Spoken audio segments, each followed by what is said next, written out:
नमस्कार दोस्तों। आज बात करेंगे भारत और चीन के बॉर्डर इशू के बारे में। देखिए, यदि बात की जाए भारत और चीन की, तो वेस्ट से लेके ईस्ट तक यानी कि अरुणाचल प्रदेश तक भारत और चीन के बीच में कई सारे ऐसे इशू हैं जो अभी तक सोल्व नहीं हुए हैं और वो बॉर्डर के इशू अभी भी बने हुए हैं। परंतु आज जो हम बात करेंगे वो करेंगे पर्टिकुलरली पेंगोंग लेक के बारे में। ये बहुत ही इंपॉर्टेंट है और ये एक स्ट्रेटेजिक पॉइंट है क्योंकि इस लेक के ईस्टर्न पार्ट पे चाइना का एक नेशनल हाईवे अटैच करता है जिसका नंबर है 219।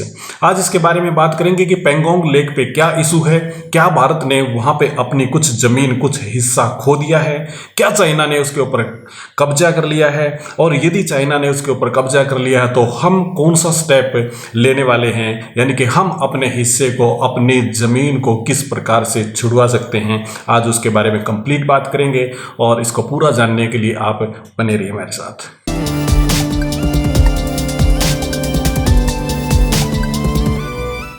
एक बार फिर से आपका स्वागत है। हम बात कर रहे थे पेंगोंग लेक के बारे में। पेंगोंग लेक को पेंगोंग सो के नाम से भी जाना जाता है तिब्बत के अंदर जिसको TSO सो कहा जाता है। इसमें टी साइलेंट होता है। इसे एक लेक के तौर पे जाना जाता है, यानी कि सब्सटीट्यूट भी आप कह सकते हैं। ये उनकी लोकल बोली के अनुसार पेंगोंग सो इसको कहा जाता है। ये बहुत इंपॉर्टेंट है, बहुत ही खूबसूरत है। हालांकि यहाँ पे बस्ती की बात की जाए तो बस्ती बिल्कुल भी नहीं है, और यदि वेस्टर्न पार्ट की बात की जाए तो ये निर्जीव टाइप की झील है, यानी कि हम कह सकते हैं कि मछलियां नहीं हैं। हालांकि कुछ जो जीव हैं वो जरूर इस लेक के अंदर पाए जाते हैं।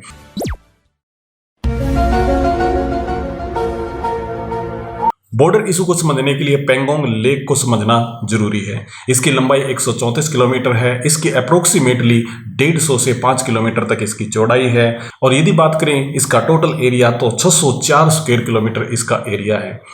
1000 मीटर की ऊंचाई पे लोकेटेड है और ये वेस्ट टू ईस्ट फैली हुई है। वेस्टर्न पार्ट के अंदर इसकी सैलिनिटी बहुत ज़्यादा है, जबकि ईस्टर्न पार्ट की बात करें तो सैलिनिटी कम है।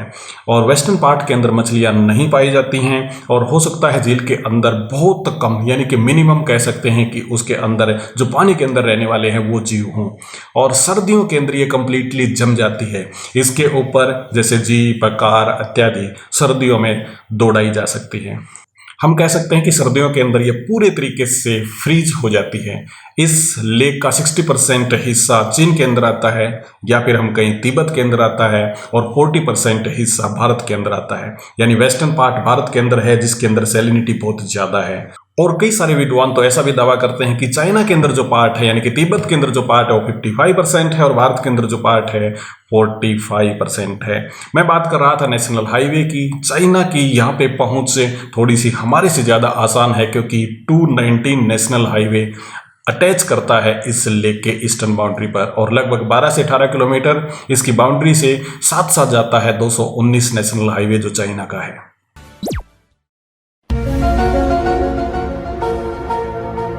बॉर्डर को इशू को समझने के लिए इसकी हिस्ट्री को जानना भी जरूरी है। कई हमारे दोस्त या कई हमारे व्यूअर्स इस प्रकार से समझते हैं कि 1962 का जो वार हुआ था भारत और चीन के बीच में, कि ये जो कंट्रोवर्सी है पेंगोंग लेक के ऊपर, ये 1962 के बाद की है, जबकि ऐसा नहीं है।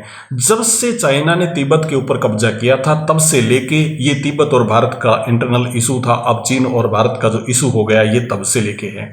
1962 के युद्ध की बात की जाए जिसके अंदर भारत की पराजय हुई थी, तो बॉर्डर 1 इंच भी इधर से उधर नहीं हुआ था। यानी कि बॉर्डर का जो इशू है पेंगोंग लेक पे पर्टिकुलरली, वो 1962 से पहले का है।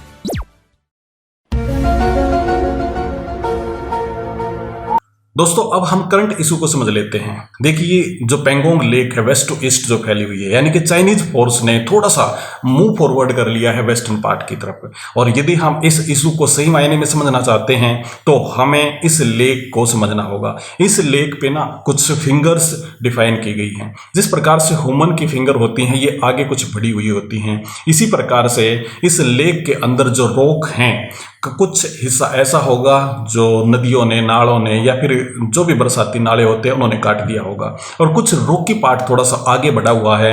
इनको हम फिंगर्स के नाम से डिफाइन करते हैं। और भारत की तरफ की यदि बात करें, यानी कि वेस्टर्न पार्ट की बात करें, तो शुरू होती है फिंगर 1 और ईस्टर्न पार्ट की तरफ जाती है फिंगर 8। अब यहाँ पे कंट्रोवर्सी क्या है? भारत जो दावा करता है कि हमारा जो एरिया है पेंगोंग लेक पे फिंगर 8 तक है, यानी कि जो चाइना के कब्जे में है फिंगर 8, हम दावा करते हैं कि फिंगर 8 तक भारत का एरिया है। जबकि चीन दावा करता है कि उनका जो एरिया है वो फिंगर 2 तक है। मतलब क्या है, अब एग्जिस्टिंग बाउंड्री यानी कि एग्जिस्टिंग कंट्रोल अब कहाँ तक है, ये 4 और 5 फिंगर के बीच में है। एक लाइन है जिसको हम LAC कहते हैं।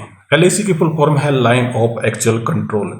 जिस प्रकार से जम्मू कश्मीर में भारत और पाकिस्तान के बीच में एक लाइन है जिसको LOC लाइन ऑफ कंट्रोल कहते हैं, इसी प्रकार से चीन और भारत के बीच में भी एक लाइन है जिसे हम LAC यानी कि लाइन ऑफ एक्चुअल कंट्रोल कहते हैं, और ये फिंगर 4 और 5 के बीच में लाइन करती है। अब जो करंट डिस्प्यूट शुरू हो गया वो शुरू यहाँ से हुआ कि चाइनीज फोर्स ने थोड़ा सा आगे बढ़ के फिंगर 2 पे आके कब्जा कर लिया और भारत की जो फोर्सेज हैं उनको मूव नहीं करने देती उधर, यानी कि फिंगर 4 तक। और मैं आपको एक बात और बताना चाहता हूं कि दोनों की दोनों जो फोर्सेज हैं, चाहे वो चाइना की बात करें इंडिया की बात करें, क्योंकि जहां तक हम दावा करते हैं फिंगर 8 तक, यानी कि जो मिलिट्री फोर्सेज हैं वो फिंगर 8 तक गश्त लगा के आती हैं। इसी प्रकार से चाइनीज फोर्स फिंगर 2 तक गश्त लगाती थी और कई बार इन दोनों का आपस में आमना सामना भी हो जाता था। और 2017 का विवाद को आप शायद भूले नहीं होंगे, जिसमें आपस में पत्थर भी चल पड़े थे और कई बार इसके अंदर हाथापाई भी हो जाती है, यानी कि एक दूसरे में दोनों उलझ भी जाते हैं। परंतु अभी तक गोलियां यहाँ पे नहीं चलती हैं, यानी कि आपस में विवाद जरूर होता है, उसके अंदर हाथापाई हो सकती है, उसके अंदर पत्थर उछालने की बात हो सकती है, परंतु गोलियां नहीं चलती हैं। और कई बार ऐसे भी होता है एक दूसरे फोर्सेज आपस में आमने सामने होती हैं तो झंडा दिखा के, यानी कि चाइनीज लैंग्वेज में हम लिखते हैं और इंग्लिश में, और वो हिंदी और इंग्लिश में लिख के ऐसे दिखाते हैं कि ये हमारा एरिया शुरू हो गया है और आप मुंह कर जिए। परंतु ये तो थी एक शांति की बात। जब पीस थी तो हम फिंगर 8 तक मार्च करके आते थे, इसी प्रकार से जो चाइनीज फोर्स थी फिंगर 2 तक मार्च करके आती थी। परंतु अब चाइना ने फिंगर 2 पे कब्जा कर लिया है और भारत की जो फोर्सेज हैं वो मार्च करने के लिए नहीं जा सकती, यानी कि वहां पे रास्ता ब्लॉक कर दिया है।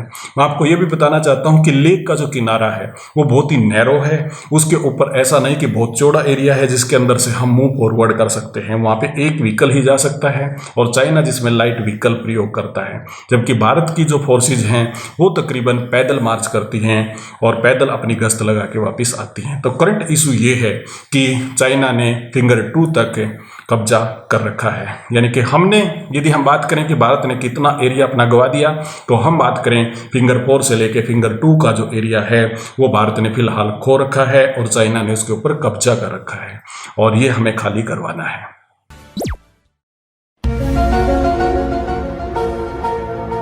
दोस्तों बात करें यदि सॉल्यूशन की, तो सॉल्यूशन क्या हो सकता है। पहली बात तो हमें यह समझनी होगी कि चाइना ने जब फिंगर 2 पे कब्जा कर रखा है और भारत की फोर्सेज को आगे मार्च नहीं करने देता, तो कितने सैनिक यहाँ पे हैं। अप्रोक्सीमेटली अलग अलग सोर्सेज से अलग अलग न्यूज़ है और टोटल जो पता चलता है यहाँ पे 5000 के करीब सैनिक हैं। और हम यदि इसको खाली करवाना चाहें तो उसके लिए समाधान क्या है, सोल्यूशन क्या है। पहली जो चीज़ है वो है कि हम बातचीत से इसको सोल्व कर लें।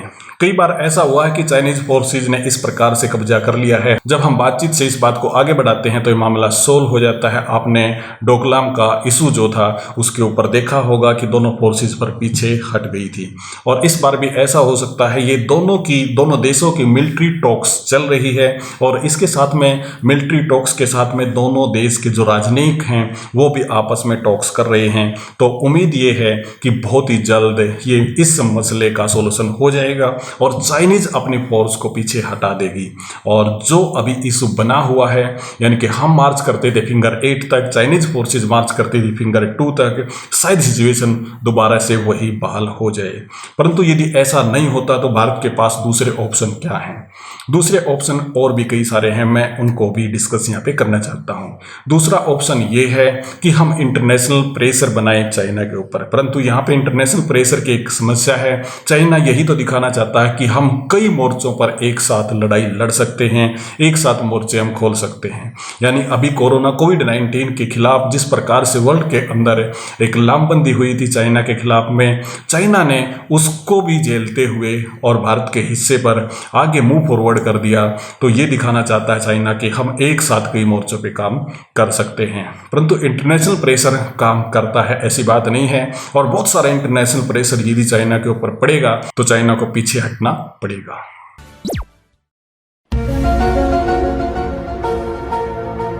इसके बाद में जो लास्ट ऑप्शन बचता है उसके बारे में बात कर लेते हैं, और वो ऑप्शन है मिलिट्री एक्शन का।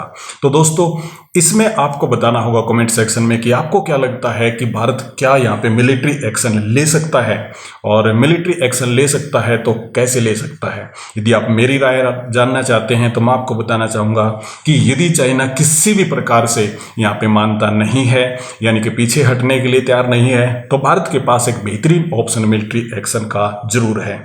और ऐसी बात नहीं है कि चाइना के पास बहुत बड़ी बड़े हथियार हैं, बहुत बड़ी उनके पास फौज है। देखिए बहुत बार ऐसा होता है कि बड़ी फौज बड़े हथियार काम नहीं आते हैं, और जिस प्रकार से पेंगोंग लेक पे एक झील का और इस प्रकार का जो ज्योग्राफिकल एनवायरनमेंट है वहाँ पे भारत की पोजीशन भी कोई कम नहीं है, और भारत की पोजीशन कहीं ना कहीं चाइना से ज़्यादा बेहतरीन है।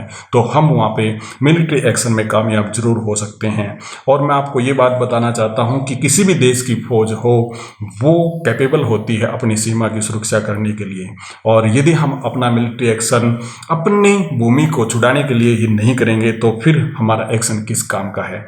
तो मिलिट्री एक्शन भी एक बेहतरीन उपाय हो सकता है, सॉल्यूशन हो सकता है अपनी ज़मीन को खाली करवाने का। बाकी आप अपनी राय कमेंट सेक्शन के अंदर दोस्तों ज़रूर बताना। ये जो कुछ फैक्ट थे जिनको मैं बताना चाहता था, उम्मीद करता हूँ ये कंटेंट आपको पसंद आया होगा। हमारे वीडियो को शेयर कीजिएगा, लाइक कीजिएगा, इसी के साथ में हमारे चैनल को सब्सक्राइब जरूर कीजिएगा। बहुत बहुत आपका धन्यवाद।